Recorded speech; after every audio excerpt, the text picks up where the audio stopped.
Good morning, class. Yesterday we talked about the straight line. We talked about the y-intercept of a straight line, the x-intercept of a straight line. We also briefly touched on the idea of slope, and I had told you to do the homework. I told you that at the end of the video, we'll do that homework today, but just put that on pause. We'll do the homework tomorrow, the homework at the end of the video. I wanted to first touch on this idea of slope, which is a very important fundamental idea or concept in mathematics, and you're going to find it a lot in your future math classes. So let's first talk about slope before we go any further. Now, the basic definition of slope, and I got this definition from the internet, so you can look it up. A slope is basically a measure of the steepness of a line. If you imagine any line, right? Any line, it's going to be steep, that steep, that steep, that steep, But how steep it is known as the slope of that line. And I told you yesterday that if the line looks like your right hand, so please put up your right hand. If it looks like your right hand, it has a positive slope. And if it looks like your left hand, it has a negative slope. I hope you don't forget this, because this will be very, very useful. And if it is straight like this, then it has zero slope. So yeah, if it is vertically upwards, it has, you guys remember, infinity. Its slope is infinity because it's infinitely steep, because you can't climb that mountain. So today we'll talk about this slope a little bit more and how we find slope. So we've seen that the slope is the measure of steepness, or of the steepness of a line, and how we get that measure of steepness, because if you're on a line or if you're on a hill, you're asking yourself, how many times do I rise and how many times do I run, right? The measure of steepness can be determined by your rise over run. And when you look at it closely, this rising, right, as the line rises, it's changing its y value, right? The y value is changing as the line rises. That's why it's written here as change in y. This little triangle in mathematics is called delta. It's a Greek symbol. It means change, right? It's called a delta. So don't look at it and be too scared. It's simply a delta that means change. So when you're looking at the slope, you're asking yourself, what is your rise over run? And rise is changing on the y-axis, right? And your run is changes on the x-axis. So the run, because if you see this rise is going up, that's y direction, and the run is going to the left, that is x direction, right? And remember, we said that if the line looks like a left hand, because if you look at this line, it looks like the left hand, your slope is going to be negative. So from this equation, from this graph, I can see that the slope is, the rise is, I've gone up 3 units. I started at this point, I went up 3 units.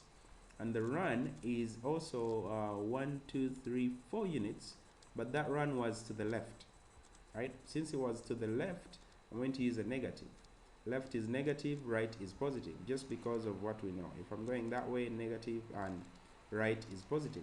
So my answer here is negative 3 out of 4. Now, some of you might be wondering that what if I had started with the other point instead of that point that you started with? What if I had started with this point instead, right? Then how do I do rise over run? Let us see.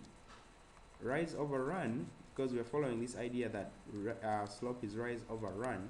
Now the rise could also be negative, right?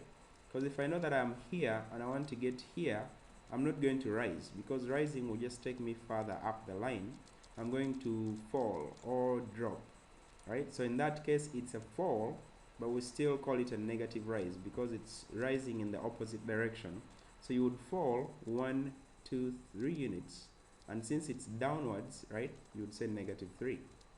Then you'd run 4 units, which is 1, 2, 3, 4. So that's 4.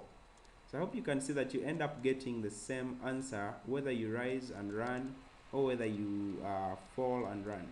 This run was in the positive direction, that's why this is positive 4.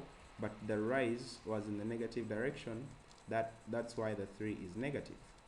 So that's how you find slope from a graph, and I'm going to give you some questions that ask you to practice this idea. So another example is here.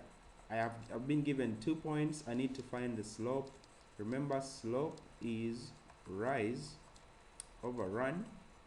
Just go and start at any one point of your choice. I will choose this one, and then ask myself, how many times do I rise to get to the other point? So I rise 1, 2, 3.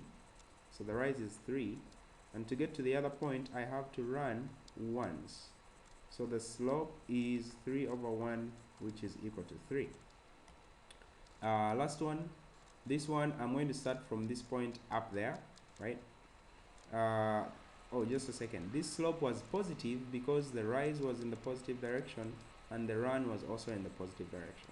Yeah, these directions up and right are both positive. This is positive y direction, this is positive x direction, but down is negative y and left is negative x.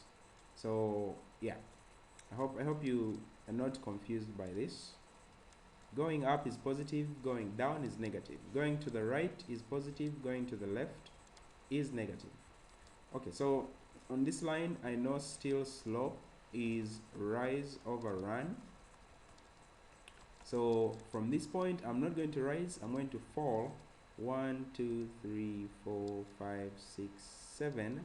I've fallen 7, so my falling is negative 7.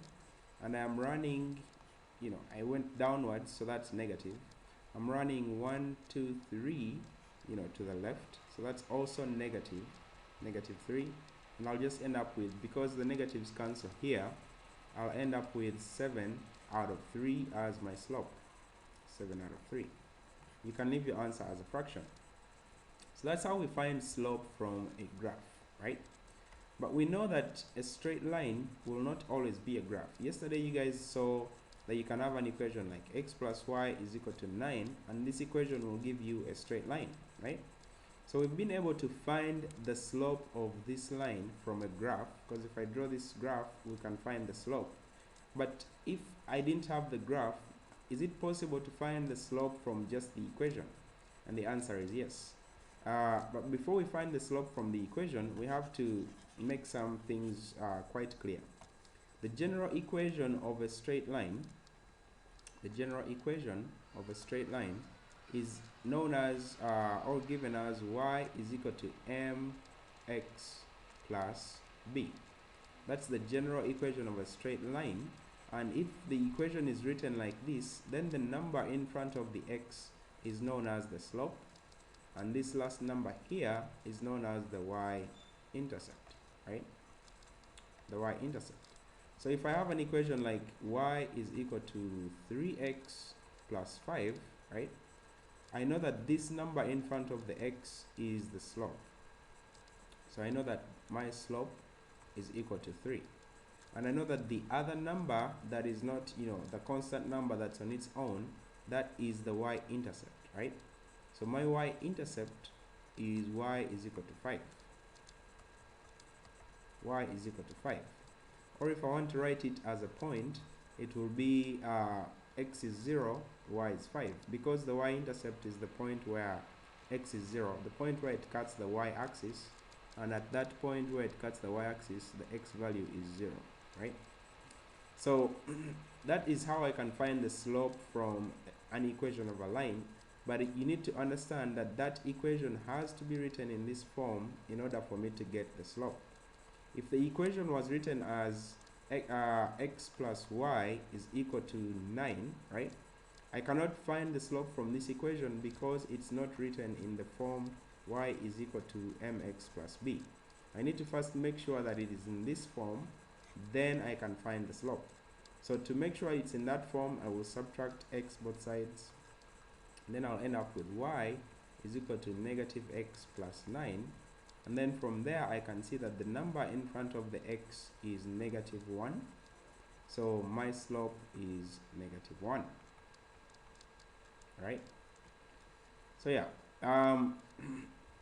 if I have a graph and I want to write the equation of the graph, all I need to do is find, because the equation has to be y is equal to mx plus b, where this is the slope and this is the y-intercept.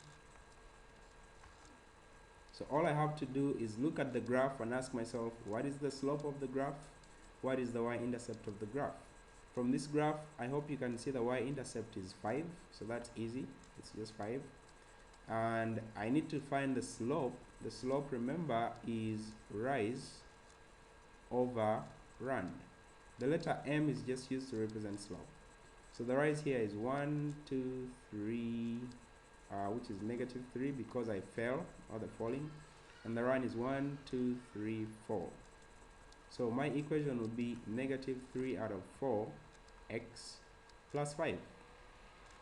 So yeah, I'm going to give you some practice questions on this. This is another one. The equation has to be y is equal to mx plus b, right? M is the slope, which is the rise over run. From this graph, the rise is 1, 2, 3. The run is 1. So the slope is 3. And from this graph, the y-intercept is this point, negative 1. So your equation will be y is equal to 3x plus negative 1. And finally, from this one, the equation has to be y is equal to mx plus b. And I hope you can see the y-intercept from this graph is 1, 2, 3. And I need to find the slope, which is rise over run.